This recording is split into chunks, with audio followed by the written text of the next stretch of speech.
As we explore these neurobiological topics, it's fascinating to think that everything you're sharing here with us is stemming from information housed in your neural networks, and you're accessing this information through the power of your consciousness, reaching into different regions of your brain. Yeah, well, it's even more intriguing because I used to have so many brain malfunctions that I would regularly joke about needing a brain transplant. For a solid 10 years, I was like, okay, I just need to go on Amazon, find a brain that I can acquire, go to a brain surgeon and be like, hey, would you mind just swapping this out so that I can, function well and stuff? Who knew that all I needed to do was invest about 30,000 hours in rewiring hundreds of trillions of neural networks, and then I could feel like myself again.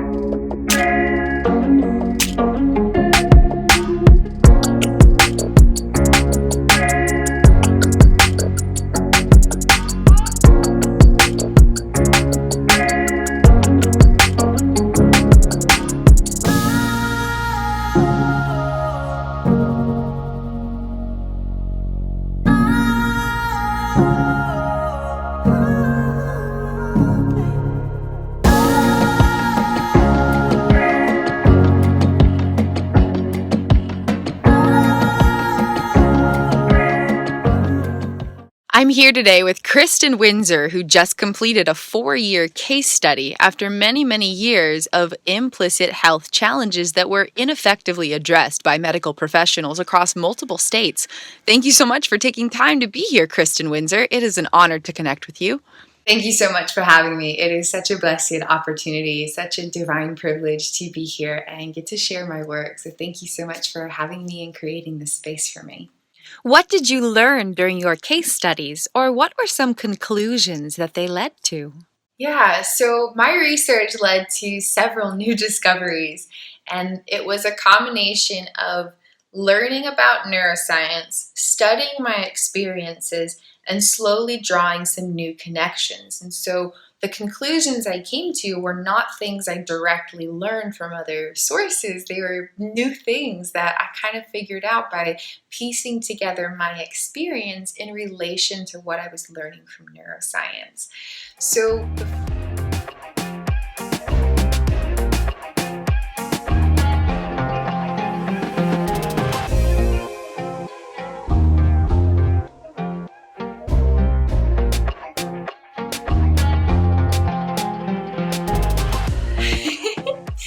my 19th thesis statement from my case study discoveries is that psychosis involves unique connections with reality, not disconnections with reality. Traditionally, psychosis is described as having a disconnect from reality. But what I was discovering through my case study explorations, combining neuroscience research with personal observations of experience while healing myself, was that psychosis-styled experiences were actually very profound connections with reality, but stemming from very, very, very, very unique neurobiological activity. To understand psychosis-styled experiences or unique connections with reality, we need to understand where our sense of reality comes from. While moving through moments, how do you know that you are this sense of self with an internal identity, experiencing life through a physical body, who has some orientation in relation to an external world that has physical particulars that many people may agree upon? For example, if there were a dozen people in the room, they would all agree that there's this thing that looks like outer space, this cosmic tapestry hanging on the wall. But what happens if one person says, I don't see that? What are you guys talking about? What happens if one person's like, there is no cosmic tapestry? What are you talking about? You guys are completely nuts. What are you describing? Because I don't see that. Our sense of reality comes from a space of abstract stimulus being absorbed and processed through our neurobiological applications of consciousness, including various styles of brain-body operations and particulars of neural data sculpted from experiences. And that energetic information then stimulates a sensation of reality that is projected onto parts of consciousness where it becomes a piece of personal experience.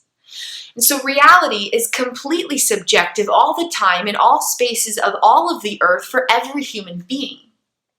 1,000 people could be in the same experience, but all have a different encounter with it because everyone's neurobiological applications of consciousness are wired differently.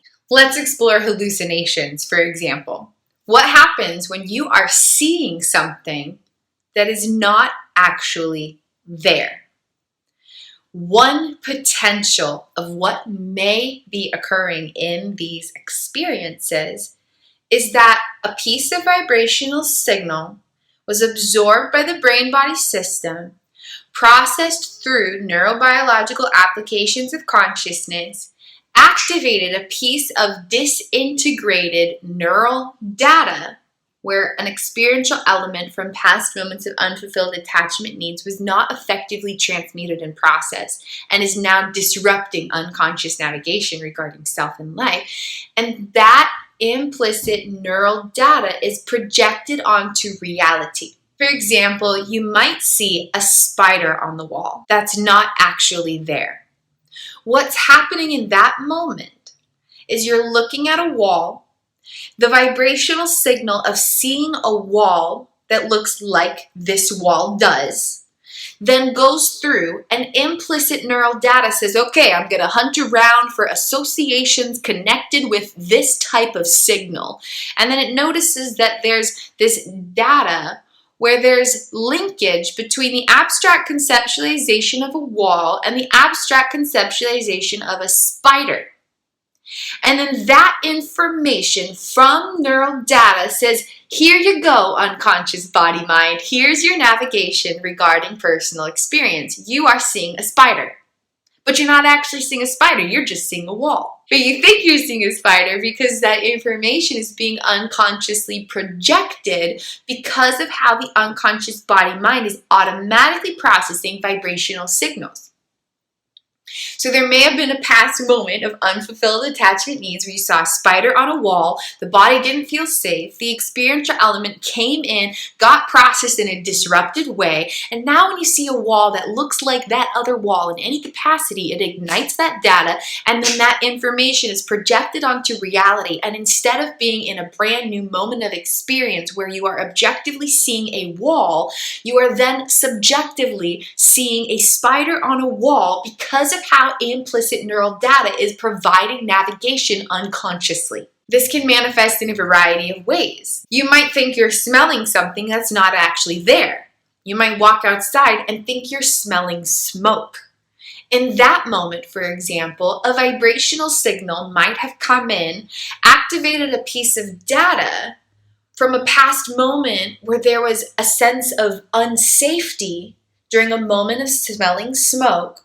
That experiential element was not effectively filed away, and now when it's activated, navigation regarding self and life is disrupted, and an implicit projection permeates reality, so then you're smelling smoke that happened a long time ago. But it's a very real sensation because personal experience doesn't come from the outside world, it comes from our inner world 100% of the time. How we personally experience life comes from how our brain and our body are projecting information based on how abstract stimulus activates the information stored through here from past experiences. And when there's moments of unfulfilled attachment needs, those experiential elements don't get effectively processed, and then they disrupt unconscious navigation. This unique style of neural activity may produce auditory hallucinations as well. You might think you're hearing a certain sound or a certain voice, and it could just be implicit memories disrupting navigation regarding self and life because of unfulfilled attachment needs, impacting the storage of neural data. But this happens so deeply unconsciously, the conscious mind could not possibly distinguish this unique reality. There's no way to instinctively understand that this experience is stemming from this unique neural activity. It completely 120,000% feels like a very real, immediate personal experience. Because it is. Because the experience is actually occurring from the space that all personal experience comes from. And in these moments, individuals are not disconnected from reality. They're experiencing a unique sensation of reality because of unique neural activity. Another type of psychosis-styled experience or unique connection with reality occurs when neural activations can be heard. Neural activations can be energetically heard inside. This is so unique and so profound and so miraculous and so wondrous, but it can also be really terrifying to experience, especially if you don't know what's happening. When there's neural activations, the unconscious body-mind is first-handedly experiencing all of it. And I'm talking thousands of neural activations every nanosecond. There is so much information being experienced by our consciousness beyond what we have direct perception of. Beyond our immediate awareness, so much is happening within our unconscious body-mind. When that information slips into conscious awareness, it can feel like a psychosis-style experience, such as an auditory hallucination. If you are hearing neural activations from within, then your connection with reality is very, very unique. You're not a sense of self connecting with reality. You're these independent sensations of an internal conceptualization of an energetic vibrational being who's connected with a unique style of internal neurobiological reality. Very unique connection with reality. I talk a little bit more about this concept in my Inside Out theory of consciousness, so please feel free to stay tuned for that. When neural activations can be internally heard, then it may produce psychosis-style experiences or unique connections with reality stemming from unique neural activations or neurobiological activity. When central vision and peripheral vision are processing stimulus independently of one another, such as due to unique order of neural wiring within the neurobiological social engagement system stemming from adverse childhood experiences or early life traumatic stress, then it may produce psychosis-styled experiences. We've got our central vision here, and then we've got our peripheral vision over here absorbing background data. And when we're consciously present, we're not completely in tune with what's going on over here. But parts of our consciousness are directly perceiving this data. I talk about this in my personal dimensions theory, but basically there are other parts of our consciousness beyond our direct awareness, and their version of central vision, or what they are seeing directly, is the peripheral vision. So parts of our consciousness way beyond our direct perception and immediate awareness, deep within our subconscious realms or our unconscious body-mind, their version of direct vision is peripheral vision, okay? But clearly we don't experience that because we're experiencing our central vision within our conscious awareness. But remember that our conscious awareness does not have access to the majority of what's actually happening within us. If data absorbed over here visually is being processed through different regions of neural wiring than the data being absorbed right here, and those regions of neural wiring do not have instinctive integrative connectivity, then the absorption of this visual stimulus over here is being processed independently of visual stimulus being gathered from right here. So while the conscious self is here, there are parts of consciousness having a completely independent experience who are seeing things that are here off to the side. And when that data is being processed independently of central vision, it may produce psychosis-styled experiences. For example, you might always think there's something out of the corner of your eye, or there's always someone out of the corner of your eye, and you're constantly glancing over because you think you're seeing something, and then you look and there's nothing there. Rather than peripheral vision gathering data and neurobiological applications processing that stimulus and effectively translating it to project accurate information onto parts of consciousness, it's being absorbed and processed independently. And so then there might be neural projections creating unique experiences that are not directly related to the stimulus being gathered. So even though there's nothing over there, there's no one over there, that stimulus is being absorbed and translated through these independently activated regions of neural wiring. And then personal experience is subjective to the styles of neural data. And so instead of seeing what you're actually seeing, you're basically seeing neural projections. But because that's happening to parts of consciousness beyond awareness, and those parts of consciousness are not able to connect with the parts right here in central vision and in the conscious present moment, they might be experiencing neural projections, and then you keep glancing over thinking you're seeing something, and it develops this anxiety and this paranoia, and you just constantly think there's people around you and everyone's approaching in, and there's all of this scary stuff happening around you due to neural projections, because peripheral vision is being processed and translated independently of central vision. So subconscious parts are having a different experience than the parts of consciousness accessible through the immediate sense of awareness. Not only are parts of consciousness experiencing an independent sensation of reality, as peripheral vision is processed and interpreted, translated internally within the unconscious body-mind through independent neural activations distinct from what's occurring through the conscious awareness. But in addition, their translations of reality generally stem from neural wiring sculpted during past moments of unfulfilled attachment needs, which can project very uncomfortable or even terrifying energetic intel.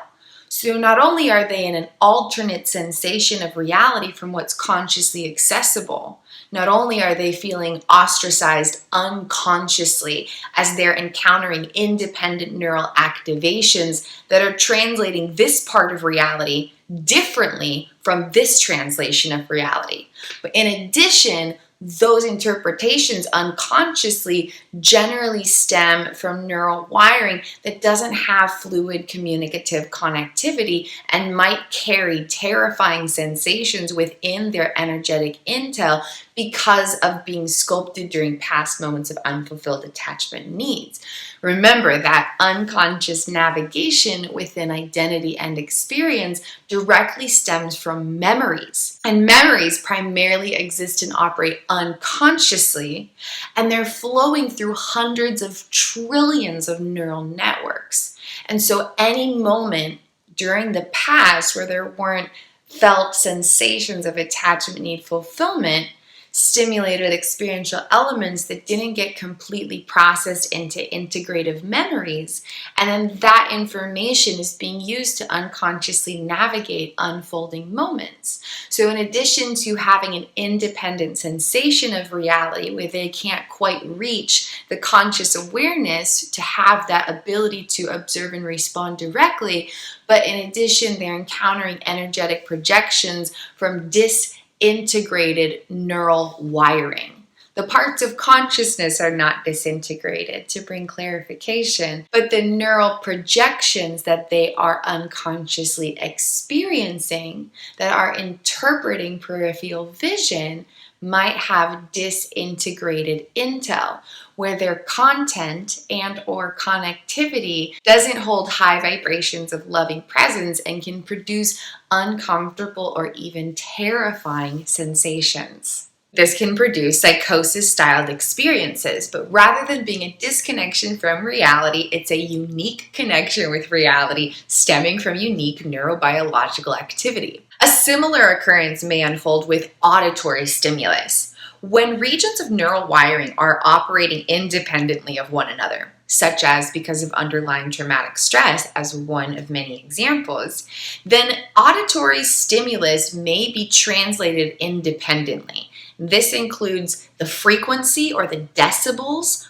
of auditory stimulus, so the vibration that it carries. For example, bass from music carries a different frequency than the crow of a rooster. Different decibels of frequency carried through these sound waves. The location and the distance of auditory stimulus come into play also. When there's a sound right here versus if there's a sound really, really far away out there, that could be translated through different regions of neural wiring and activate different styles of interpretations of reality. And when this occurs, it can produce lots of different sensations that can feel very inexplicable. Like you can't describe them, you can't put your finger on it. There literally are no words to effectively convey it because it's all very sensational.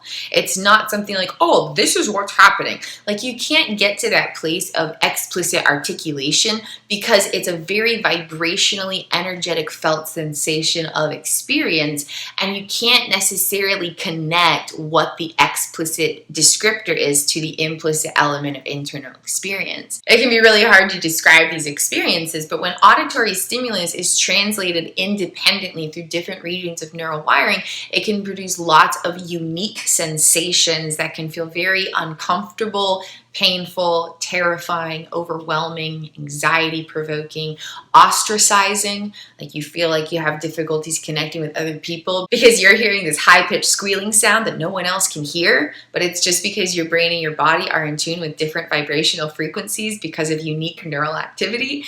It can have a lot of different repercussions when this is occurring, and if you don't know what's happening, there's this extra layer of terror because it does feel like psychosis, and then you're like, oh my goodness, am I just crazy? But you're not just crazy. That's not what's happening at all. It's a unique connection with reality stemming from unique neurobiological activity. The experiences are completely neuroscientifically valid, and individuals in these experiences deserve the opportunity to understand what they're going through and feel a sense of healing hope within it. No one is ever defined by the way that they experience themselves or reality. We are all miraculous consciousness, and every element of neurobiological activity can be rewired, which means that the way someone is experiencing life now doesn't need to be the same way that they're experiencing life 2, 3, 4, 5 years from then. So it's important to keep this in mind that we are never defined by our experiences. And creating compassionate space for every human being to be where they are, as they are, how they are, can bring unity for all of us as we unconditionally validate the experience while understanding that the experience is never the same thing as someone's identity, worth, or potential.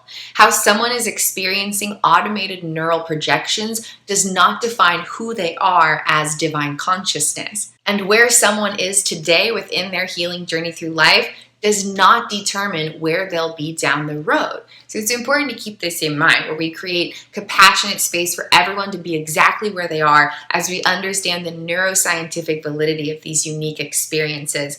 And simultaneously, we understand that none of the experience has anything to do with anybody's identity, worth, or potential. The identity of consciousness is not equivalent to the automated activity of neurobiological wiring. And so there's like this double whammy thing where we create space and compassionately accept everyone where they're at, and we also understand that that has nothing to do with the person's identity, worth, or potential. It's this double whammy of healing journey magic as we understand this unique neurobiological activity that can create some very unique experiences of consciousness. A unique style of dissociation can reduce the clarity or distinguishment between internal and external realities. And this may result in a variety of unique challenges or experiences. Among them includes paranoia. If you can't tell the difference between your internal thoughts and your external words, or your internal ideas and external actions, or internal sensations and external interactions, then they're blended, or they're flipping, or they're one and the same, or there's no distinguishment between them. And this can create so many terrifying sensations. If you can't tell the difference between what you're thinking and what you're saying, you might feel paranoid that everybody can hear your thoughts. And you might not know how to communicate very well because you can't tell what you've thought or what you've said. And this is not a disconnect from reality. It's a unique connection with reality stemming from very unique styles of neural activity and neurobiological engagement. Other examples include disorganized speech and disorganized behavior. Before we explore that, where does organized speech come from? Where does organized behavior come from? To have clarity in our speech, 1,000,000 neurobiological miracles need to be simultaneously occurring. The fact that I can sit here and communicate through words is a very unique ability that I did not fully have access to just a few years ago. In order to be able to clearly present language, there needs to be a miraculous flow where consciousness ignites a particular style of thought. That particular style of thought reaches through neural data and creates organization of the abstract conceptualization of idea in relation to particulars of linguistics. The activation of that implicit neural data then flows through a variety of brain applications, including language centers in the left brain hemisphere. And it's like an ability for this information to flow through the ability to use that information. And then from there, that engagement presents styles of linguistic applications that are presented for further execution. The idea, clarified through language, activated through neurobiological miracles, then allows that to be translated to an ability for speech. And then what I'm thinking through the miracle of language comes out through my voice as my tongue moves and clicks against the top of my mouth and the bottom of my mouth to create unique styles of vocal vibrations. And there's stuff in here that's performing miracles. And there's all these different miracles happening in our brain-body system where a thought becomes a word that becomes spoken.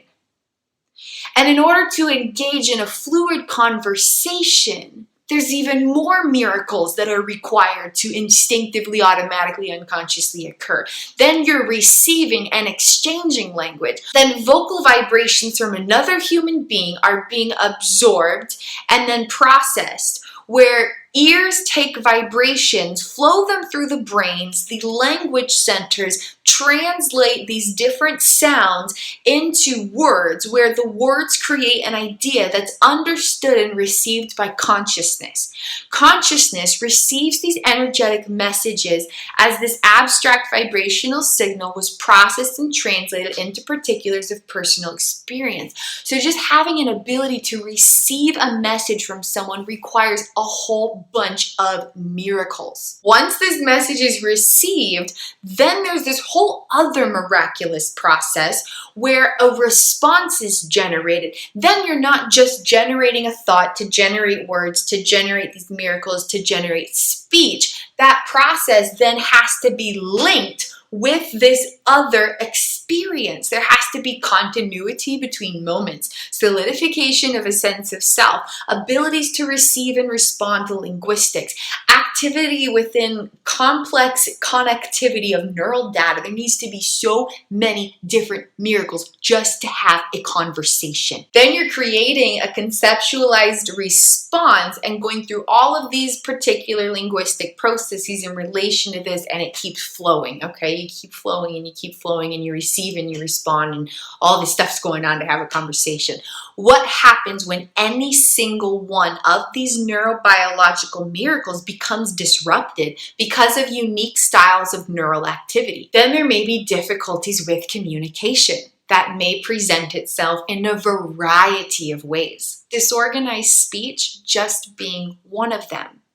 For example, you might have different streams of consciousness because of unique neural activity, where this region of neural data is generating this thought, this region of neural data is generating this thought, this region of neural data is generating this thought. It's all happening simultaneously and none of them are connected. And the applications allowing for speech are then flipping between all these different regions of neural activations that are providing thought. Then you might get some jumbled speech where you're talking about this thing and then suddenly you're talking about this thing and then suddenly you're talking about this thing and then suddenly you're talking about this thing. And there's no ability for this fluidity of explicit communication because the implicit neural data is not fluidly flowing. Disruptions here cause disruptions here, but it's not going to be obvious. It just comes across as being jumbled. But that's because people often don't take into consideration the neuroscience of experience. The ability to speak and communicate requires millions of miracles. And if any one of those miracles are disrupted, it disrupts the ability for communication. Disruptions within the fluid flows of this neural activity may also reduce abilities for effective communication, where it's going two ways. Not just one person conveying an idea, but one person communicating and exchanging with another person. Then it's receiving and exchanging information, not just providing it. There may be disruptions with the way things are processed. So words might be received from another human being. They go through the brain to try and get processed, and the messages just don't get translated. Instead of a person here hearing another person say, "How are you?" that message might come in and just be like, bloop, bloop, bloop, bloop, bloop. And that's kind of how the brain receives it, because things aren't getting processed within the neurobiological miracles that provide these particulars of personal experience. For example, there may be brain hemispheric imbalance. If the left brain hemisphere is struggling to engage, including Broca's area, while the right brain hemisphere is producing floods of sensations, then explicit communication is going to be extraordinarily difficult, if not completely impossible. How is this person supposed to respond when all they're hearing in their extremes of consciousness are blip, blip, blip, blip, blip? Their response might come across as a bit jumbled because they're responding to a jumbled message. But it's happening so deeply, unconsciously, that an individual in this type of experience could not possibly understand or convey that this is what's happening. And so it comes across as a psychosis-styled experience or a disconnect with reality. But that's not what it is. It's a unique connection with reality. These individuals are completely connected with reality. But that reality is unique because of unique neural activity. Another example is disorganized behavior. Where do abilities for organized behavior come from? How do you go from having an idea about something to do to being able to effectively execute it with conscious intentionality? This process requires an infinite series of neurobiological miracles, including prefrontal cortex engagement and integration of implicit procedural memories, unconsciously determining 80% or more of decision-making beyond awareness. Disruptions within these neurobiological miracles disrupt abilities for organized behavior. When implicit procedural memory data lacks fluid connectivity, then these energies within our unconsciousness are not able to achieve these consistent conscious action patterns. And then there may be movement programs where you're going from one thing to another thing to another thing, and it's very disorganized. Suddenly you're washing a dish, and then suddenly you're over here, and then suddenly you're over here, and you kind of just keep shuffling between all these different action patterns. And it's because these implicit procedural memories impacting movement programs and decision-making abilities and tendencies are disrupting the way that the consciousness is able to move through life and to move through moments. And then this activation says, go here and do this. And this activation says, go here and do this. And the person doesn't know that that's where this stuff's coming from. The body is unconsciously receiving these messages and automatically moving through these moments. And the conscious mind is like, why am I doing this? It's because 80% or more of decision making comes from the wiring of this implicit procedural memory data or body memories. And past moments of unfulfilled attachment needs disrupt the sculpting of this neural wiring, and then that neural data disrupts navigation through life. But all of it, the operations, the existence of this data and the activations and all of this activity are completely unconscious. The conscious self has zero instinctive ability to understand core causalities of these personal experiences. There may be spontaneous action patterns. There may be disrupted action patterns. There's a variety of ways this can manifest. But disorganized behavior stems from unique neural activity that may especially be linked with disconnectivity within implicit procedural memories and or deactivation of the prefrontal cortex, where that 20% of decision making would normally be able to be conscious. A wide variety of unique neural activity may stimulate unique connections with reality that can feel like different types of psychotic episodes or psychosis-styled experiences. Without language to describe these experiences, it may be very challenging to convey the particulars of internal experiences towards an external person. There are dozens of different kinds of dissociative experiences of consciousness, and many of these may feel like psychosis. I wrote an expose on dissociative experiences where I identified 10 existing dissociative experiences and 47 new types of dissociative experiences. And many of these can readily feel like psychosis, especially without a framework to understand the potential for it being dissociation. Without grounded orientation within a sense of self and orientation in time and space, there may be delusions, such as feeling invisible, and the brain may play tricks and describe it as a superpower to provide a way of coping with the experience within the unconsciousness.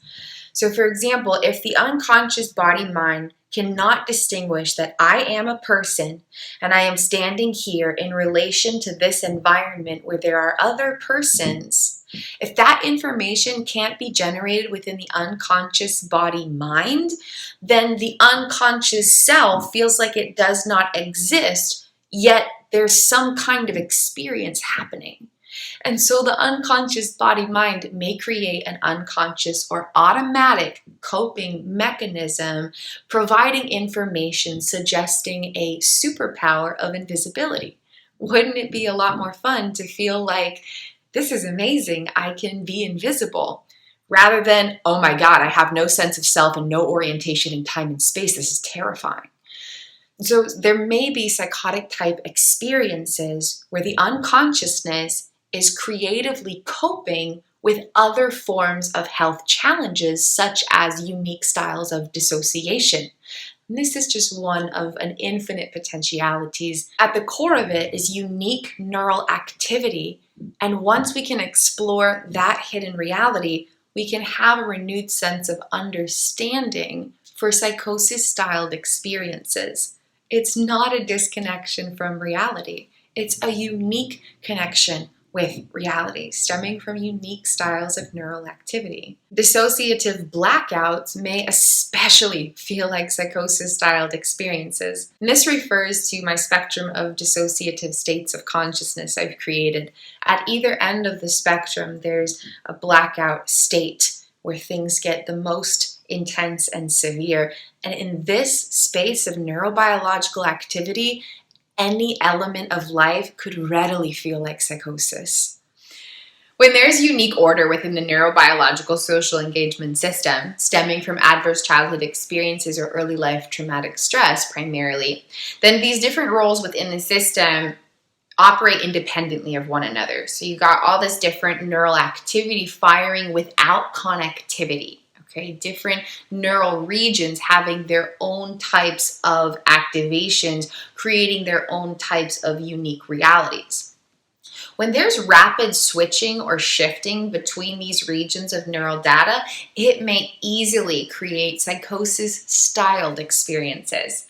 These are unique connections with reality, stemming from unique styles of neurobiological engagement.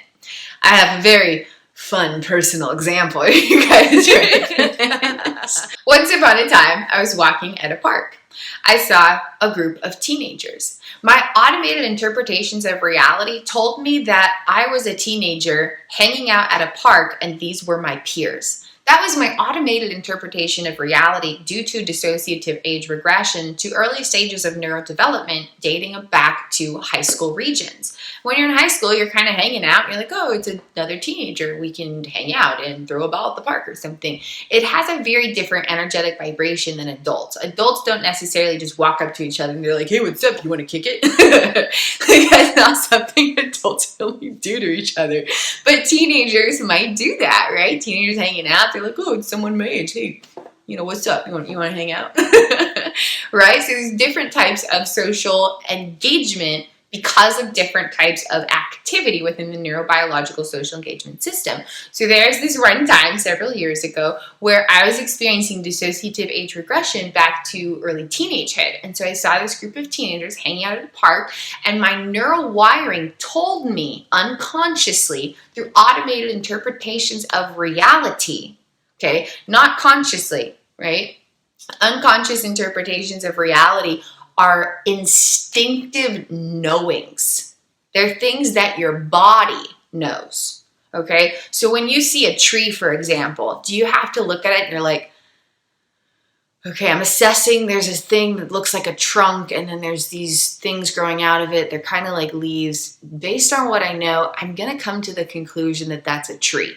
It's not that type of logic. It's instinctive. It's automatic. It's happening in nanoseconds. It's so unconscious and automatic, happening in nanoseconds, that your conscious mind doesn't even have an opportunity to rebuttal. You can't be like, wait, no, that's not what's up. Because by that time, your unconscious body mind has already told you 200,000 more knowings before your conscious mind could even have the possibility to interject. This is really important to understand if we are going to understand unique experiences of consciousness, especially psychosis-styled experiences. So misunderstood. They are so misunderstood. And we are at a stage of evolving as a human species so that we can understand, compassionately understand what's happening and expand healing potentials and create so much compassionate space for these unique experiences. People experiencing these psychosis-type encounters with themselves or with reality deserve so much more respect and compassion than what's being given to them in the world at this time in history. We are at a point of shifting. And as we understand these unique experiences to a much deeper degree of neuroscientific validity, we can have so much more opportunity to expand the manner in which we respond to ourselves and to each other. So there's this one time, walking at a park, see a group of teenagers. My interpretations of reality tell me that they are peers and that it's safe to approach them. My grown adult self would have had a completely opposite interpretation of reality and said they're much younger than me and I have absolutely no reason to approach them. But I wasn't in the neurobiological activity of my grown adult self because of unique order of wiring within the neurobiological social engagement system, because my brain and my body were surviving incomprehensibly severe traumatic stress that had been trapped in my nervous system for decades. Okay? So you're like, Pretty wild stuff, right? So as I'm engaging with these teenagers, my automated interpretations of reality telling me that they are peers and that it's safe to be around them, there is rapid switching within my neurobiological activity. Suddenly, I was experiencing the neural wiring of a 5-year-old. And I looked at these teenagers and was like, oh my God, I'm around like a gang and I'm terrified and I'm afraid and I need an adult. And then suddenly, neurobiological activity shifted to me as a grown adult who I actually was. And I was like, what am I doing? These guys are children. Like, what am I doing hanging out with these punks? Like, I'm a grown woman. I got stuff to do.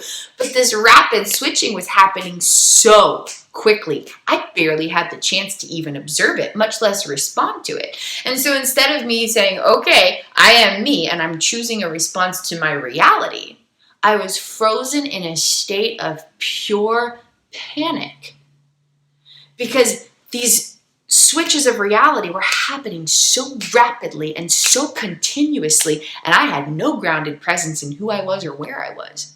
I suddenly didn't even know what park I was at. I suddenly didn't know who I was. I suddenly didn't know what time of year it was. Everything was so distorted because of unique connections with reality, because of unique neurobiological activity, because of traumatic stress.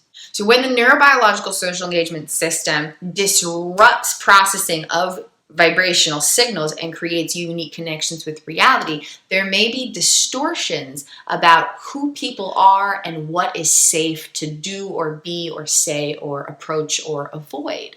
Understanding who we are and what is safe and what is appropriate within our reality depends on fluid flows of neural activations. When those fluid flows are not so fluid and they're being disrupted from rapid switching or shifting within roles within the neurobiological social engagement system, as one of many examples, then there may be distortions of reality regarding who the self is and how the self is engaging with reality.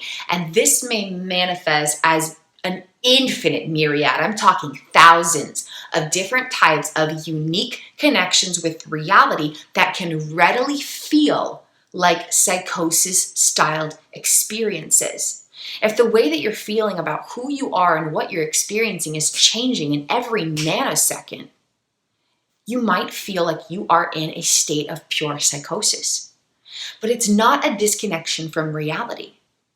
And this is important to distinguish because if someone is having a unique connection with reality, that requires a different response than if someone is completely disconnected from everything.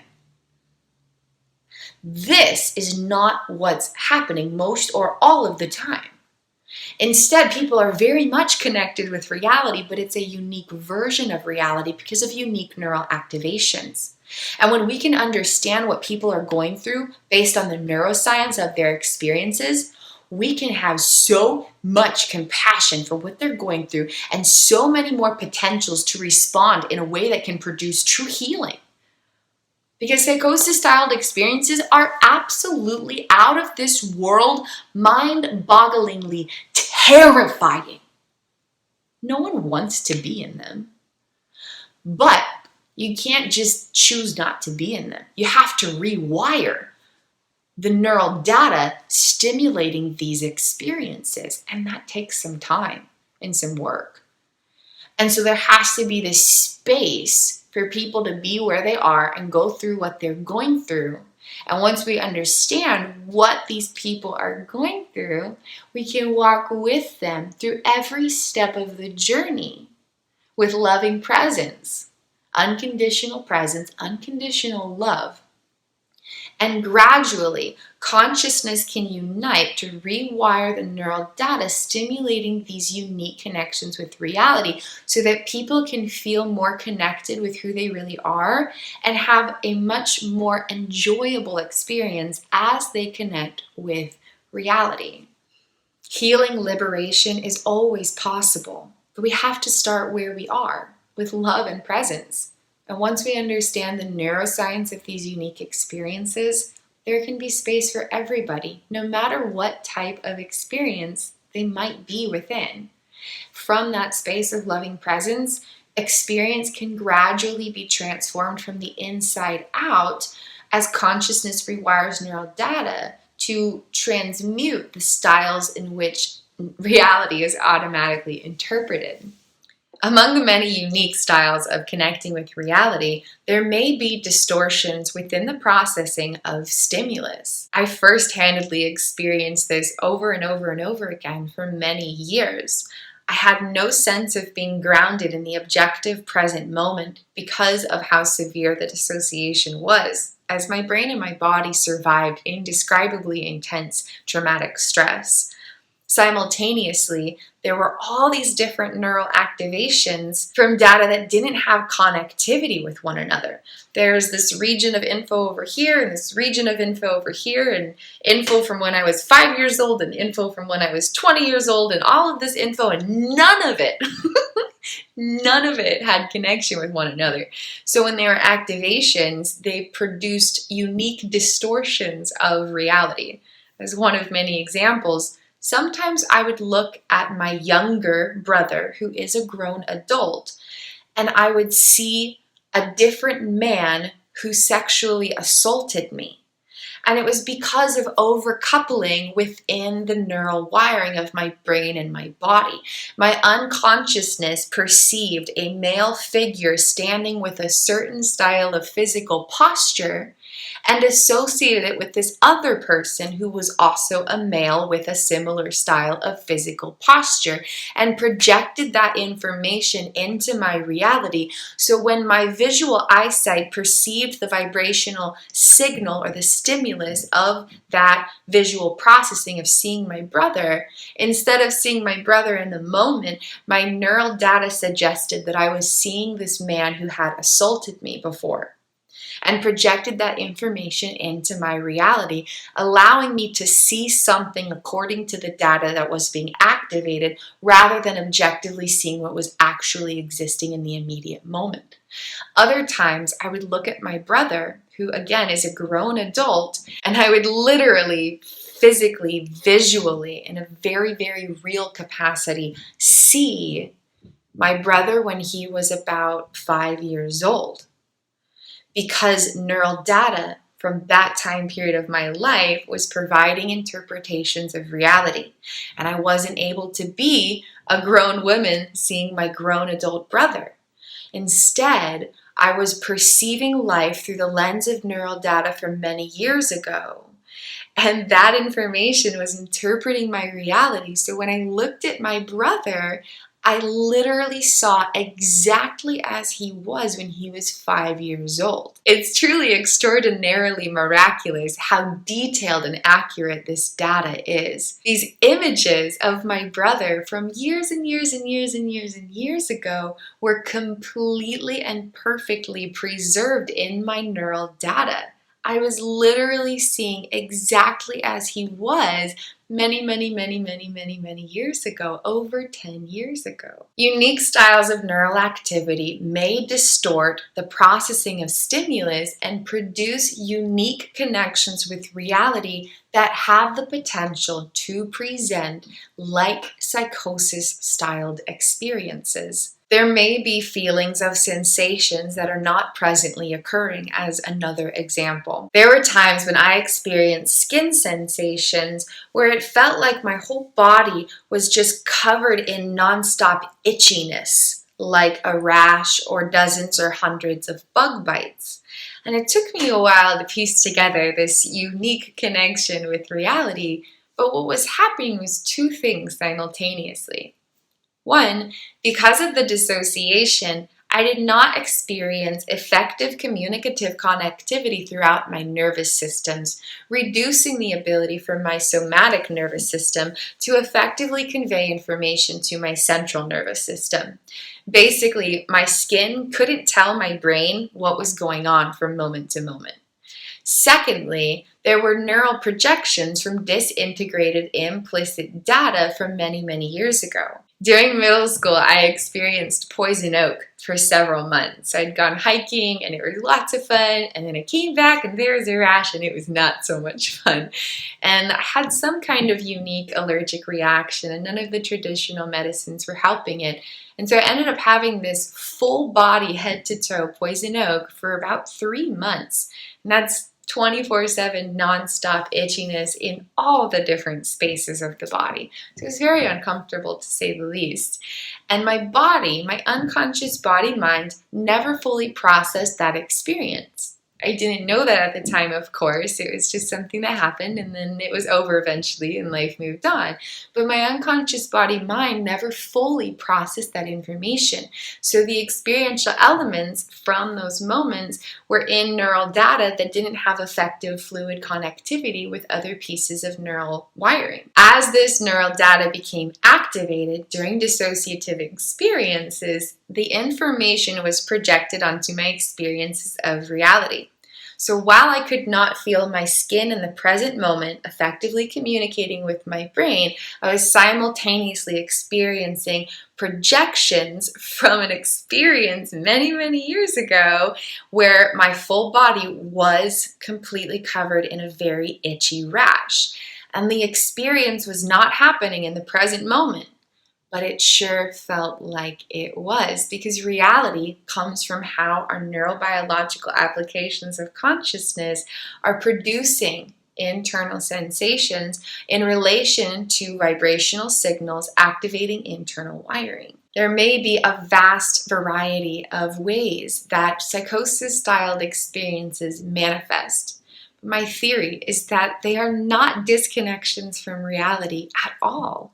They are unique connections with reality, deriving from unique neurobiological activity. Without a solidified sense of self, there may be automated inner realities projected that can manifest as psychosis-styled experiences, such as a delusional experience of thinking that you are a tree, as one example, or a delusional experience of believing that you are a superhero, for example. If the neurobiological data cannot access a solidified sense of self stemming from many, many years of neural data filed in accordance with the social engagement system, projecting a unified, solidified sense of self in relation to experiences providing this sense of self in the now, then the unconsciousness may kind of generate and stimulate an alternate idea about the self to provide a way of coping with these experiences. But those details are not going to be instinctively accessible. There won't be an ability to distinguish, oh, I just think I'm a superhero because my neural data can't get to a solidified sense of self because of unique neural wiring that is not providing prosperous navigation through life because of past moments of unfulfilled attachment needs. And instead, you're just going to be there and you're going to be fully in the thick of these neural projections, unable to distinguish that automated reality with other potentials of reality. This may manifest as psychosis-styled experiences or unique connections with reality. Without solidified access to a sense of self stemming from effective neural connectivity, someone might not be able to recognize themselves in pictures or in a mirror. And this may also manifest as a psychosis-styled experience. You can explore more about these ideas in my book, Liberated Consciousness. I share a whole chapter exploring over a dozen unique styles of connecting with reality. These concepts are expressed through brand new diagrams explaining unconscious realities in fresh ways. My 19th thesis statement in conclusion of my first case study is that psychosis-styled experiences involve unique connections with reality, stemming from unique styles of neural activity, not a disconnection from reality as traditionally perceived.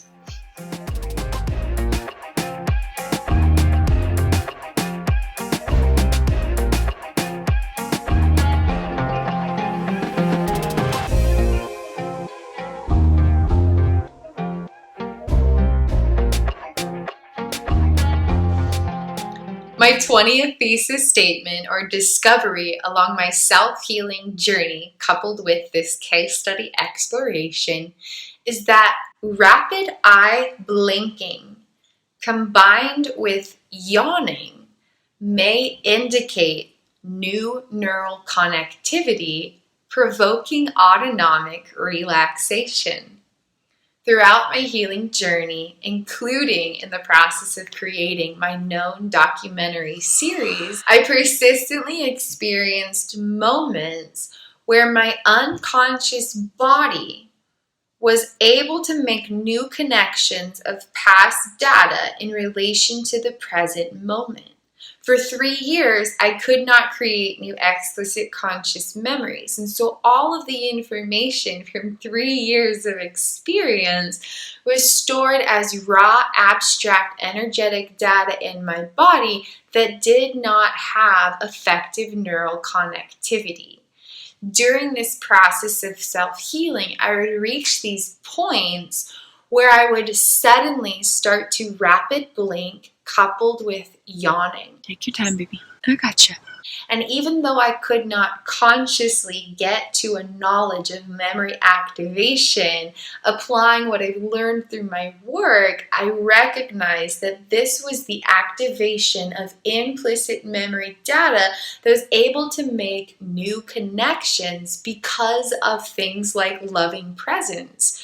Allowing myself to be fully connected with myself in the present moment allowed unconscious activations of disintegrated implicit data to achieve new neural connectivity.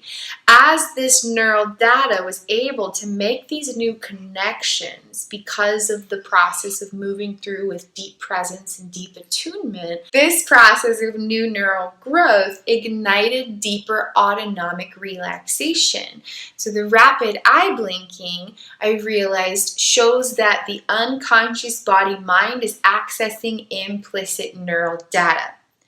Yawning reveals autonomic relaxation. So does swallowing and sighing, but yawning seems to happen the most for me. And when these two things happened simultaneously, it showed me that neural data was achieving new connections that was allowing the nervous system to experience deeper relaxation. Throughout my continued healing journey, there would be these moments where I could feel a flood of internal activations where I couldn't fully be engaging in the moment because of something going on, but I couldn't put my finger on it because it's completely unconscious. Creating space for this to take place, I allowed whatever was coming up to just come be in a space of loving presence. Relaxing into this process encouraged new neural connectivity, allowing for deeper autonomic relaxation. Looking back at my case study work, I recognize that this was actually something I've been experiencing for several years, but I have no memory of that. But I was recognizing in a lot of my videos that I would reach this space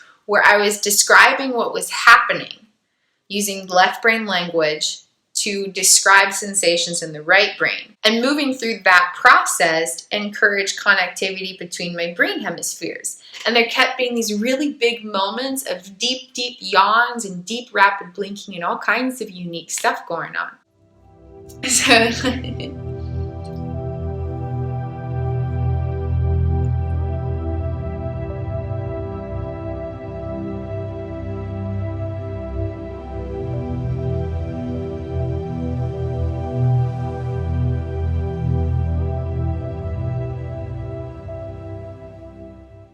my 20th thesis statement or conclusion from my first case study is that rapid blinking, when it occurs automatically and unconsciously, coupled with a yawn, again occurring unconsciously and automatically, may reveal new neural connectivity, increasing autonomic relaxation.